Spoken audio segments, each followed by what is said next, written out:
Hey everyone, it's your girl Jenny Lynn, led by Jen, and we have Realtor Corey Adams here again with me today. I'm back. We're going to be diving deep into some serious conversations about like just things that we grew up, things we wanted to share, and just the barriers that we faced growing up and how maybe many of you guys can resonate with that. Yeah, just kind of like the barriers that we have, I feel like, in life, as well as how that's tied to real estate. Like some things that we wish that we were taught sooner that can really just give us that head start in life. Yeah. What's one of the biggest things for you that you feel like you had to overcome since you were little? Honestly, I've had to overcome a lot. Yeah. So that's a whole nother story. But I feel like really just how to navigate life, like as an adult, you know. Yeah. I don't really feel like I was set up for that. Like I kind of grew up with a single mom, so I had to kind of learn everything on my own as it came, you know. It's like, okay, you get your first job, and then they're like, okay, taxes. And I'm like, wait, asking them, like, what do I put on here? Like, I don't even know. I'm like, do I put a 1? Do I put a 2? Like, Yeah. and not even knowing what that means, like, for years, you know, even it's like the 401k, retirement, all of that stuff. And even like renting an apartment, like my cousin had to like break it down to me, like, okay, this is what this means. Like, I didn't know anything. Like, it's, you know, just like the basic things of life. You get your first job, you're excited, you're like, yes, this is how much I'm gonna get paid hourly, I just negotiated. And then you get your first paycheck and you're like, wait, where are all these numbers going? And why does that number look way bigger than the number that's actually going into my account? And you're right. That is something that I wish somebody like sat down and said, okay, this is what this means. This is how it's going to affect you. Mm-hmm. These are what they call taxes. Yeah, you get taxed. This is how that affects you. This is where it's going. And no one talked about that, actually. Even thinking about it now, I'm like, no one sat down and told me. Like, how do I put this in layman's terms? Like, someone break this down to me. And funny story, actually, like, after I had like my first like real job and I ended up leaving that job for another job, I remember I got like a check in the mail and it was from like retirement or like, you know, 401k company and stuff like that, investments. I had no idea what this check was. It was like a $300 check, and I'm like, where did I get this random check? I didn't even cash that check, honestly, for like 6 months. Like, I had to call them and be like, is this real? Is this mine? What is this for? Like, I had to ask them, what was it about? And they're like, oh, it's just, you know, the 401k you had from your previous job, and they're sending it to me. And I'm like, see, stuff like that. I'm like, I was honestly not going to cash it because I'm like, I don't even know if this is real. Is this a scam? Like, yeah. Those fidelity checks or even your 401k checks, whenever, just I guess something to know is whenever you leave a job that offers that and you go into another one, you have an opportunity to either get it transferred, or if you take it, a chunk of it, sometimes you have to pay a fee to pocket that. Yeah. And so they'll either have you transferred over to another account so that way you can continue to put some savings away for yourself. But those are great conversations, and that's where a financial advisor would be a great opportunity to step in and have a conversation with. You don't have to have a ton of money to have these conversations, but it is good for you to reach out to a financial advisor who's going to just at least walk you through the basics and what that means for you, so you can set yourself up for, you know, a better opportunity to either throw more into your 401k or what the 401k can do for you. Yeah, like I feel like really just seeking the resources out there to help you, because that's one thing like we're talking about. It's like people aren't going to teach you. You have to go find the education. You have to find the support. Like I was even thinking the other day, I'm like, wow, wouldn't it be nice just to even have like a life coach, a business coach, you know, like a coach in all these different areas to really let you know, because you really don't know what you don't know. And I feel like it could be beneficial to help you in different areas of life. So you really should seek things like that. Exactly. Yeah. What about the ability to buy a house? I know we always talk about like, you know, there's other resources and things like that. What was something that you feel like you wish more homeowners knew, you know, before buying a house, or like for those who want to buy a house but think that they aren't ready?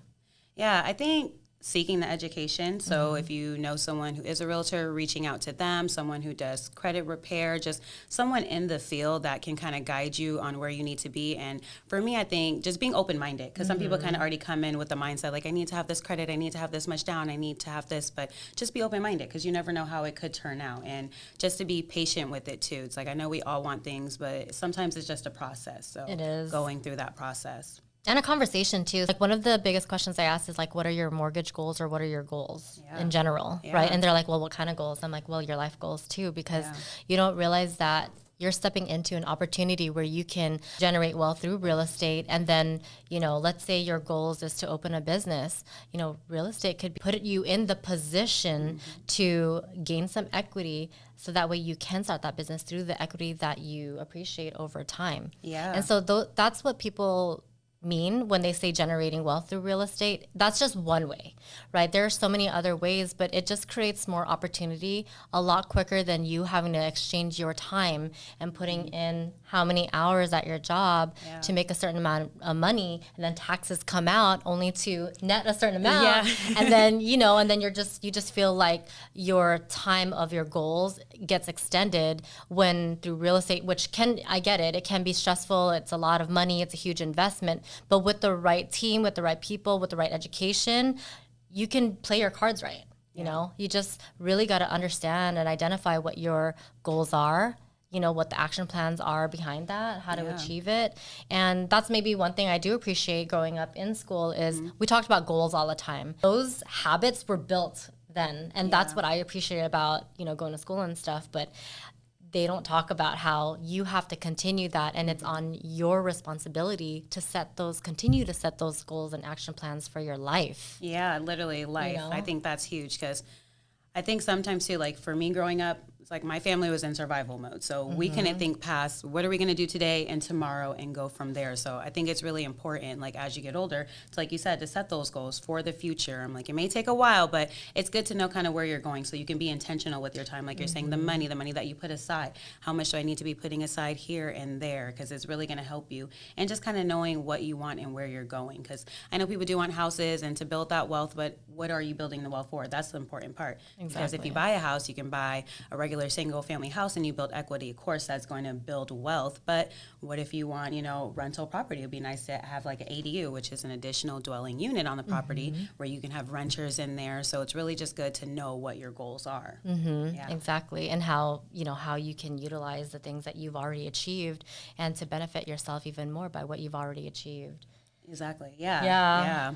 Well, so one of the things that we're pretty passionate about is just, it's how we grew up and giving back and serving our community, being a person of color and the opportunities that maybe weren't necessarily there, right? And we're talking about the opportunity to not buy a home, just being a woman, not having the right to vote. And we're in a time where those opportunities were paved for us. Yeah. And so we celebrate that and we bring back to our community what we learn because we want more of this for others, right? You don't have to be a person of color. You don't have to be a woman. It's just the opportunity is there for the individual who wants it badly for themselves. And that's kind of like the bigger picture of the message that we're trying to create when we're going out there, having conversations, educating you on like the different loan programs or the different ways that you can strategize by purchasing different properties. Yeah, and even just like the inspiration with it, some things just seem so far and like they're not attainable now, but it's like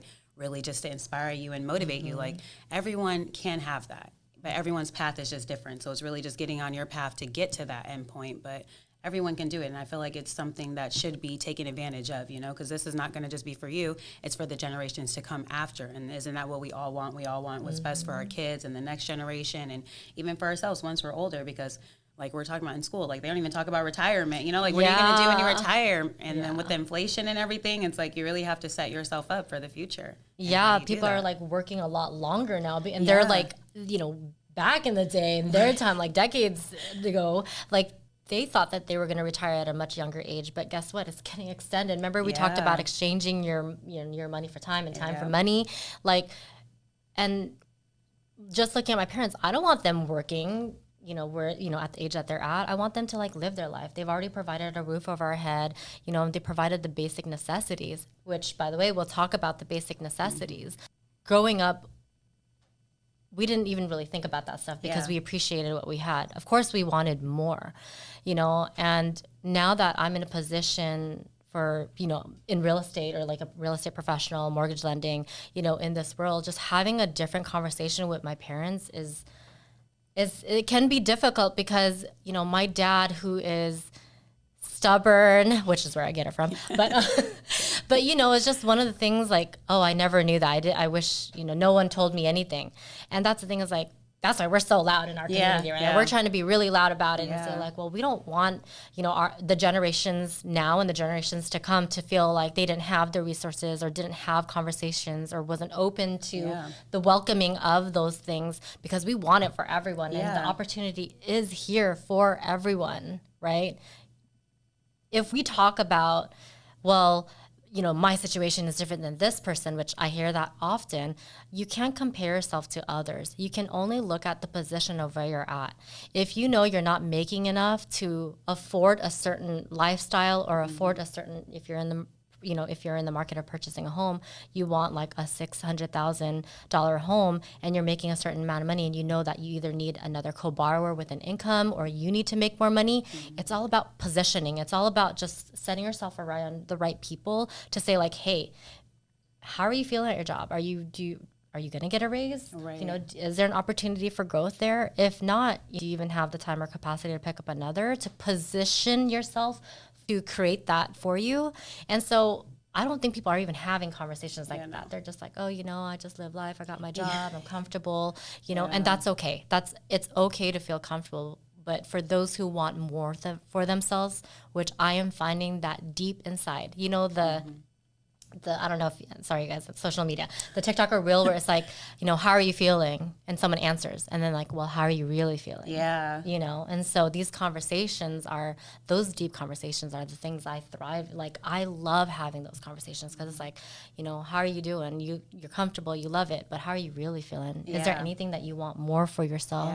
Yeah. And how can I be, and I like to consider myself a resource. Yeah. How can I utilize the resources I have to maybe make you a little bit happier, just a little bit. Yeah. I mean, you have the most control over these things, but how do we position yourself to get you to just maybe that goal that you have, like how do we position yourself that? How can we like help you get there? Yeah. It's really just like leaning on your community and the support and the resources you have. I feel like now you have to get more creative with things, it's like, before you can just get your regular job, it's able to cover the mortgage, get a house, and take care of your family. Like now, the way things are, we just have to get creative, different types of jobs and, what time you put into this job and what do you do and where are you going, just aligning all those things. And also, I feel like limiting like your limited beliefs, you know, it's just like you said, just like, okay, I just want a little bit of this, but you can probably have more, and that's okay to want more and to dream and have these hopes, I feel like for me, nothing is impossible. Like, honestly, you can make anything happen. It may not be right now, but it's going to happen. And honestly, like connecting with those people too, that can get you there, because maybe you do want to purchase a house, but you don't know the first step to take. What do? You lean on your resources or your community, and then they help you get to that level that you want to be. Exactly. Yeah. And whenever I hear, it's so funny because, yes, I'm hell annoying. Whenever I have conversations, if I'm really dive deep into that conversation, I hear like, well, a little or my little thing, you're like, what? Hold on. I heard little. No, let's celebrate it, because those little things can be the big things. Yeah. I say it all the time, celebrate the little things because they add up to the big things, right? They're little pockets that you're throwing into that bigger achievable goal that you had for yourself. So celebrate the little things all the time. And those little goals are not little, they're big to you. Yeah. Exactly. Don't minimize, your goals or whatever it is that you want for yourself, because whatever you want, you can have. Yeah. You just need the right people to just remind you, like, don't allow yourself to ever limit yourself to what you can have. Put yourself in a position to provide those opportunities for you, your family, or whoever it is. Yeah, it can definitely make that change. And if you can't appreciate the little wins, it's like, how are you going to appreciate the big one? It's like everything's a win. If you put your energy and effort and your heart into it, I just feel like, why not celebrate? Like you said, that's going to be the next step to get you to where you truly want to be. Like, even with purchasing a home, some first-time home buyers, they have their mindset on like this perfect house and their forever home. And, it's like, but then, maybe the budget doesn't align just yet. Maybe, you aren't where you want to be specifically, but you're able to get into a home. And some people are like, well, it doesn't have this or it doesn't have that. But it's like, it's still a win. You're a homeowner. Like, that's the first step. Like, can you imagine the next step after that? That's going to build you up to something else, So it's always be appreciative, be grateful, and just happy that you've got there, because some people honestly aren't able to get there. So exactly. And most of those dream homes that you guys set for yourself, that first home being the dream home, don't limit yourself, right? It could maybe just be a starter home, a place that you're going to live in for the next few years, but the equity that you can build from that, you can take and maybe purchase your dream home, but concurrently positioning yourself to make more, so that way whatever that dream home may be can happen for you. Or maybe it is that you're taking that starter home, and then once you've built equity, you're utilizing the equity to make some renovations in the home to turn it your dream home. Yeah. Exactly. One of the things I like to share and remind people whenever I have these conversations is, whatever house you buy, it's your responsibility to turn it into a home, however you define it. For me, it's a home full of love. Yeah. A home that I can provide, food to the table for those who come and visit. Like, I love hosting. Yeah, Right. same. And so a home of love, that's what that dream looks like for me. Right. It doesn't have to be a big house. I thought when I first purchased my home, I needed all the space and, you want a bigger home and this and that. Now that I'm in this home and there's like just 3 of us in my family, you're like, I mean, there's room, but really, I have to remind myself every day that I'm just still in gratitude to have a roof over my head. Seriously. I'm still in gratitude that, I have this extra space, but I really don't need it. And that if anything was stripped from me, I'll be okay. Yeah. Yeah. And that's what's most important. Yeah, so I love having those conversations with like first-time homeowners of like, I know you're getting discouraged when you're looking at homes and maybe you're getting outbid or maybe you're looking at the homes on Redfin, Zillow, or HomeSpotter, or the link that your real estate agent provides, and you're seeing, oh, well, all these homes isn't what I imagined. Sometimes just getting into that home as a starter home positions you into the next home that gets you the home that you want. Yeah. But the one thing that renting won't do is not get you into your own home, right? You're getting into somebody else's mortgage or, building. Yeah, and it's more temporary. I mean, you can still make it feel like a home for the time being, but it's not going to be what could potentially be your forever home. Even if it is a starter home, like you said, you can make it a home and put these things in it that you like, and you can make it more comfortable the way that fits for you. But when you're renting from somewhere else, it's like you got to make work with what they have. Yeah. But I did see this video the other day, and the guy was just talking about how we all deserve nice things in life.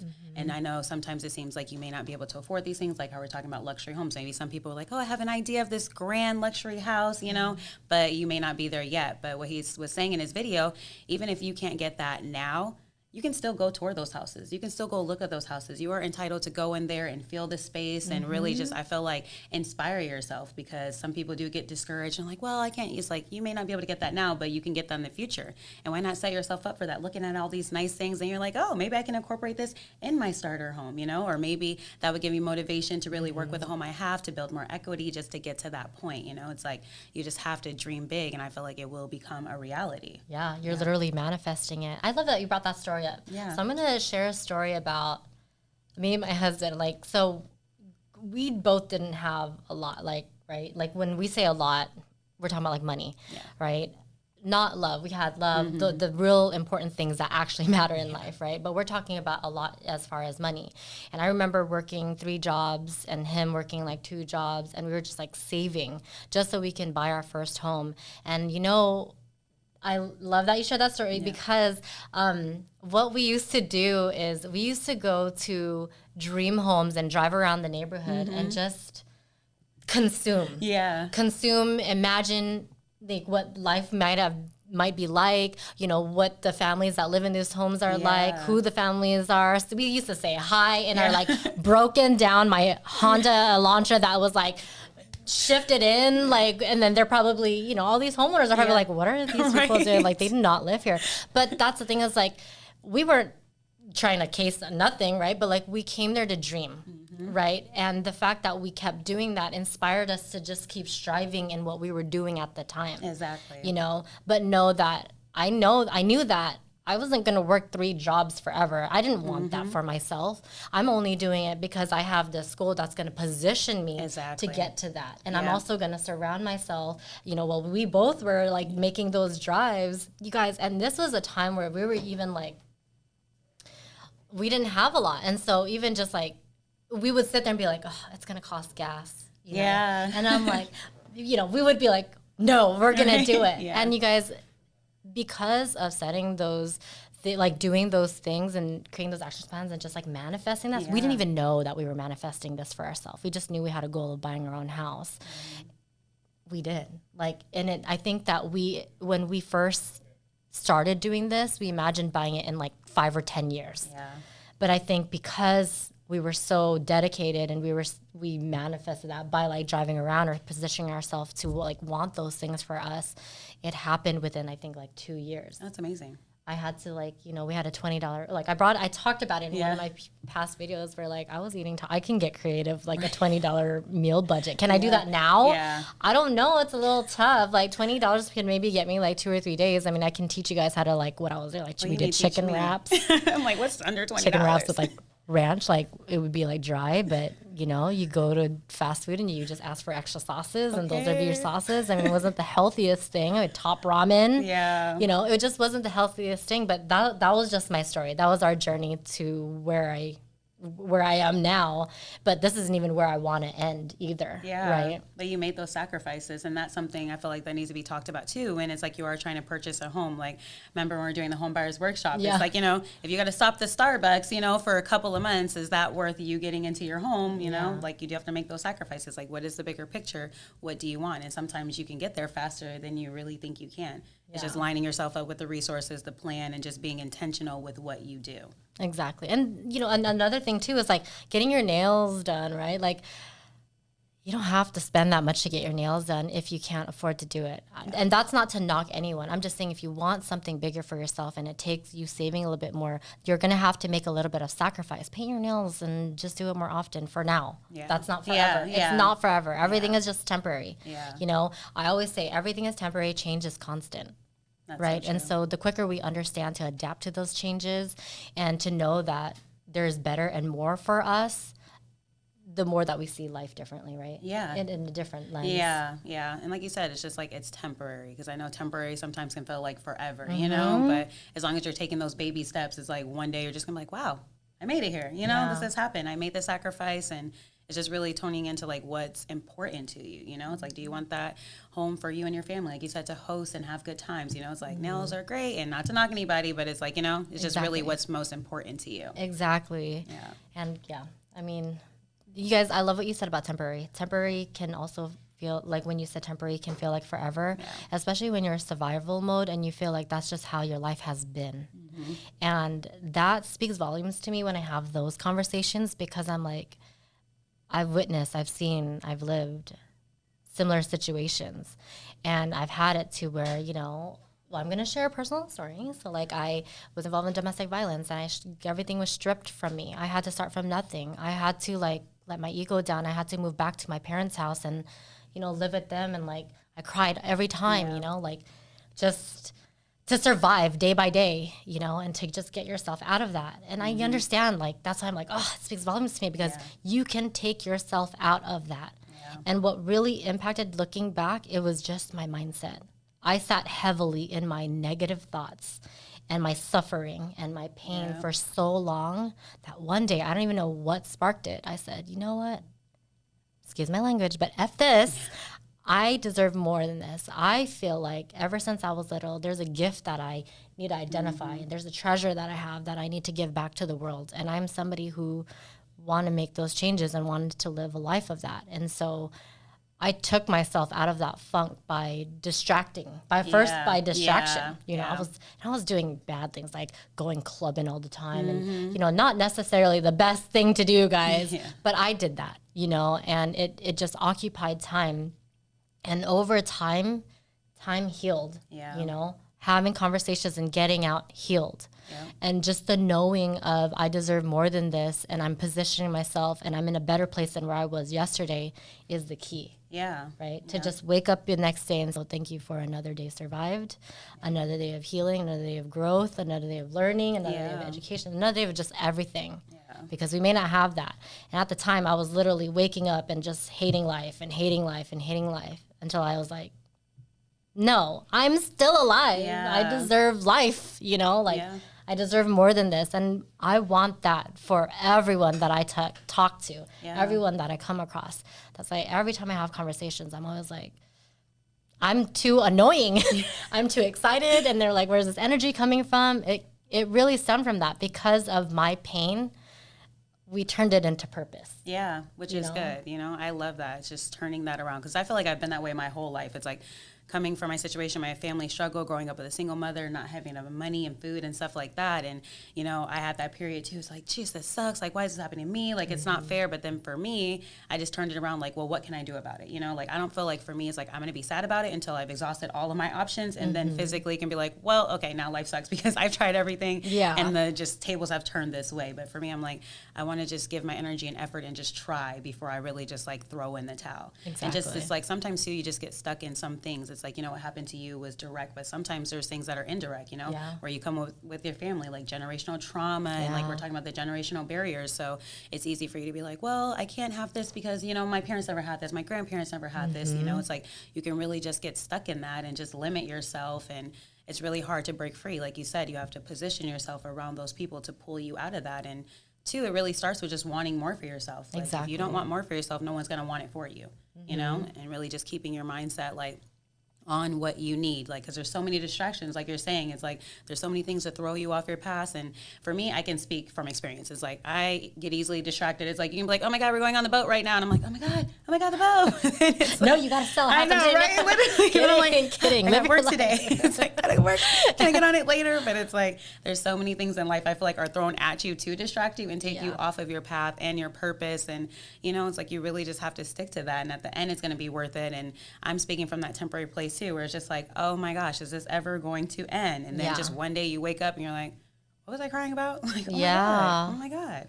And sometimes that growth can be confusing. It can be angry, and it can put you in uncomfortable conversations and situations, right? Because growing, you know, as you're growing up and you're, you know, those limiting beliefs and those generational traumas affect you, right? When you're wanting more for yourself, you feel alone. Yeah. Right? And so you're now having that, you're feeling comfortable and you're having those weird conversations with your family, because I'll be honest, not all family will support that, right? Yeah. And so you're having to challenge conversations or challenge others' thought processes, like not to like hurt them or anything, but because deep down inside, you're trying to understand and want more for yourself and take yourself out of a position that you don't want that trauma to carry with you. Yeah. You're trying to release yourself from that because you're trying to create something better for you and for generations to come. And so that can be like the ugliest transition, but the best transition for you. Yeah. So the one thing I would say is like, don't give up on you. You know, just let things be. Try not to hurt anyone. You know, like I can say like I had to released a lot of people in my life that I had so much love for, but I'm in a position where I have peace. Yeah. Right? And to like have that is everything to me. I want to keep that peace. I don't want to ever get broken or stirred up inside, because I know that I have positioned myself and I had, you cross the line, right? I always talk about like you cross that line. The thing is like, I remember we talked about this, like once you get through something and you feel like you've just overcame and released so much of yourself, you feel limitless. You feel like you can go and achieve everything else. And that's the thing, guys, don't give up on that. When you're in a position having conversations with us and you feel like, you know, you can't, you know, get approved for the amount of money that you want, don't give up on yourself. It may just take a little bit of time, a little bit of strategy, a little bit of work, and that's what we're here for. You know, we may not be in touch every day because we're not actively in a file, but that's why call us, check in with us, pick up our calls. We just want better for you as long as you're putting yourself and doing the work for yourself. Yeah, we will definitely help you get to that next level. It's like whatever you need, just be that support that you need, that education, like even not real estate related, you know, it's just like, I want to put myself in the position to give people the support that I've never even had, you know? It's like, if it's something I don't even know, I'm like, well, hey, who can I call? Let me go find out, just to be able to help people to get to that position, you know, where they want to be, and just have that support and that confidence, just knowing that you can really achieve anything. It's just, like you said, taking that time. Yeah. Well, you guys, we had a whole long list of other things we wanted to share with you, but we are short on time. Yes. So we're going to have to bring Corey back next time. For a third time. And I just want to say thank you so much for sharing your story, for being here, for opening up, being vulnerable, and sharing it with not just me, but with everyone, all the viewers who's going to watch this. And Thank you for being here. Yeah, thank you for having me. We can talk forever. I know. Honestly. I can't wait to see what we're going to create. I know. Honestly, like our goal is to just create impact in the community and really just change the lives for others through real estate. Yeah, for everybody. And I can't wait to look back on this and be like, man, look where we first started and how many people we've helped, you know? I can't wait. All right, everyone. If you like the video, hit the like button, subscribe, and we'll see you next time. Bye.